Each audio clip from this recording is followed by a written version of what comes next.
Hi everyone, welcome back to my channel. In today's video, we're going to review two methods for how to make the foundation chain. The first method, or the one on top, is a little bit more beginner friendly.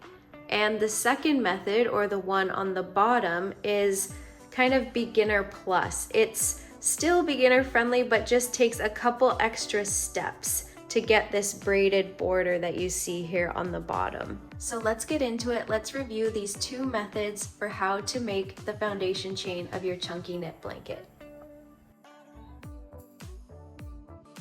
Our first step is going to be making a slip knot. I've just done another video on how to do a slip knot, so if you're unfamiliar with this first step, you can go ahead and watch that video. I'll leave it linked in the description. I would suggest leaving an 8 or 10 inch tail on your slip knot. It'll just make it easier at the end when we weave in our tails. We want our slip knot to be about 3 finger widths in size. You also can measure it, and it's about 3 inches. So once we've got our ideal slip knot, we're ready to start making our loops. This is considered the first loop in our chain. Before we get started on our chain, one little tip is to have your tail facing up and your working yarn facing down. This is just for the first loop, but I'll show you why. When you make your next loop, it makes a little bit of a nicer rounded corner, which is going to be the corner of our blanket. If I do it this way with the tail down, this knot is going to be the corner of my blanket, which isn't the biggest deal because you can just weave it in and hide it. But it's been my preference to have my tail up and my working yarn down for my very first loop. So let's go ahead and make a bunch of loops to make our foundation chain. We want to make each loop the same length as our initial loop, so they all have to be approximately the same length. Remember, our initial loop was about 3 finger widths, so we're aiming for that with every other loop we do. So we go inside the loop with our fingers and pull the working yarn through, and making it approximately the same size, trying to be consistent.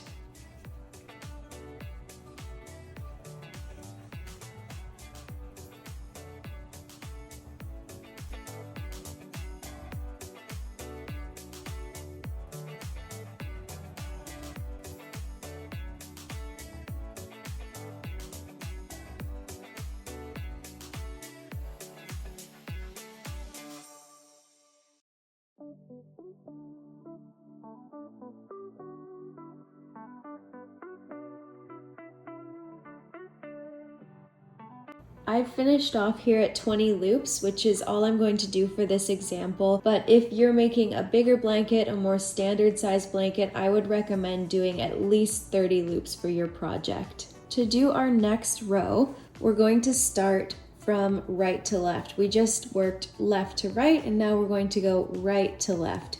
We'll be working into this last chain here. And a little tip that I have just to make your corners neat and tidy is to decrease the size of this corner just slightly. We've normally had 3 finger widths, and I'm kind of making it like maybe 2.5. I'm just making it the tiniest bit smaller so that our corner is a little bit neater. This is the only loop I'm doing that to, and it's simply so that our corner looks a little bit neater. To begin our second row, what we're going to do is pull loops up through the top of our chains here. So let's do our first one. We pull the loop up through the top of that chain. Our second loop is going to go into the top of the second chain.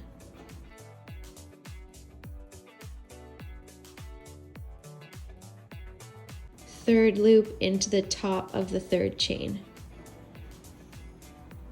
And we just keep going until we're at the end. Now, one thing to note with pulling up our second row of loops, and now the body of our blanket, is I'm actually making the loops smaller than the loops in the initial chain. These loops are more like 2 finger widths in size, whereas our initial chain was 3.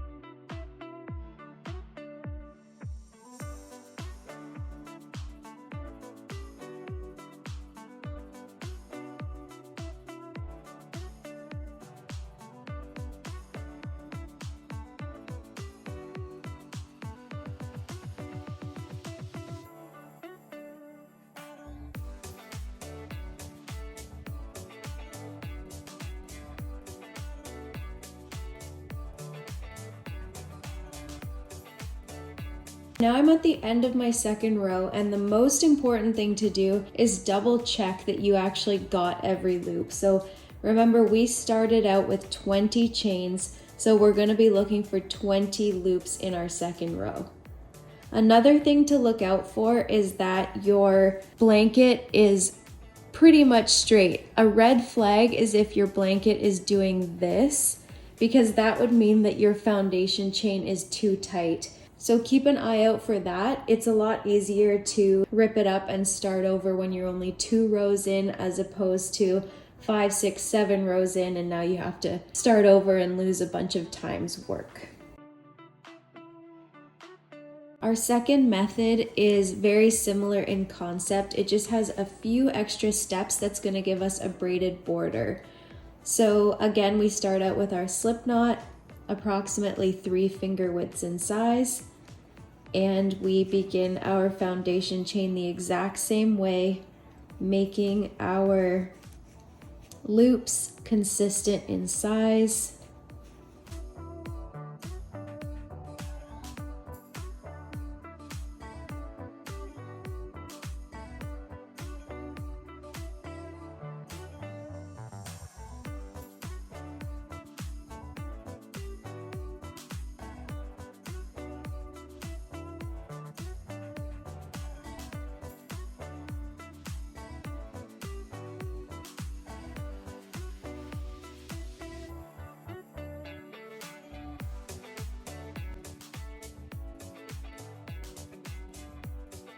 For this example, I've actually done 22 loops, and that's because we're not going to be working into the tops of the loops like we did in the last example. We're actually going to be working into the back of the loops, and we're going to leave the 2 end loops as the border.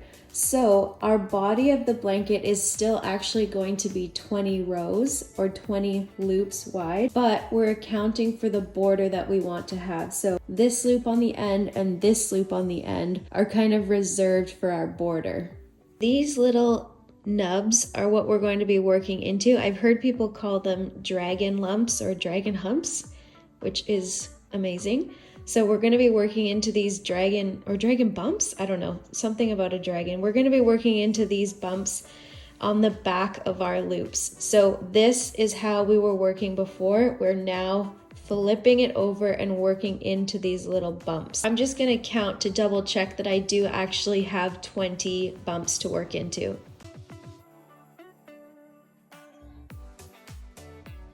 All right, so we're working into this little bump here, and this is going to be our border. If you remember in the first example, in the first method, I said to make the end loop slightly smaller. In this one, we're just gonna leave it how it is. We don't want it to be any smaller. We want it to remain 3 finger widths in size because it's going to be turning a corner to be a border. So we're working our first little loop into this bump here. So I stick my fingers in and pull a loop up.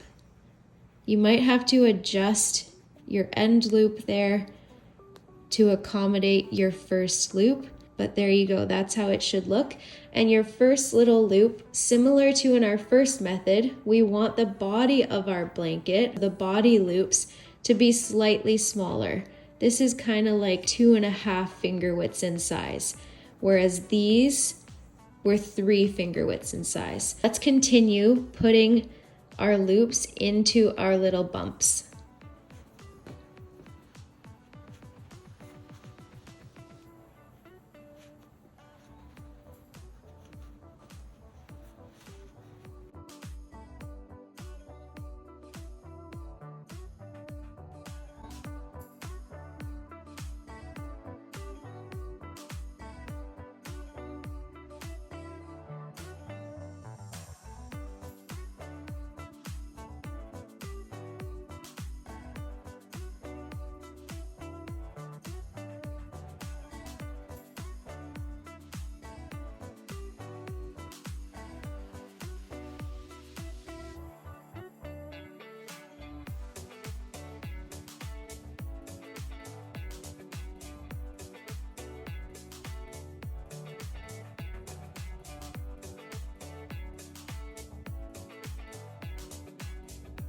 I'm now at the end and I have one space left for my end loop. So what I'm hoping for is that I did in fact do 20 loops into each one of these dragon bumps. So let's count and just double check that I've done that.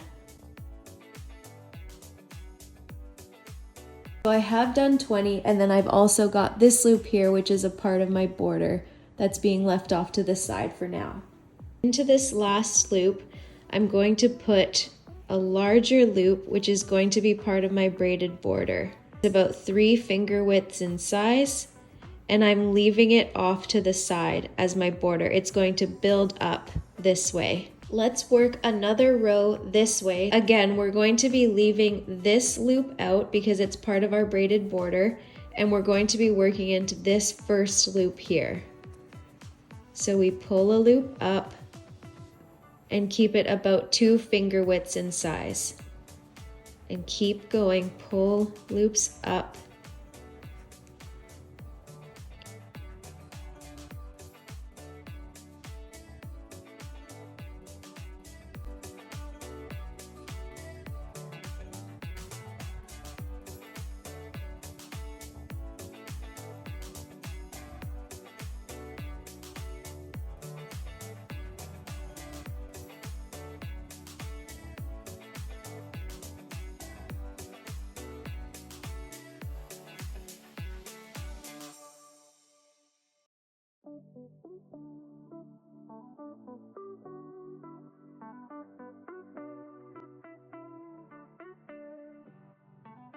Now that I've made it to the end, I've got 3 rows, and we're going to do an end loop into here to make another end loop. And you can see that we've got a braided border, and it's going to continue up the side. I've gone ahead and finished one more row so that you can really see the braided border. And you're just going to continue that method all the way up, leaving edge loops to accommodate your braided border.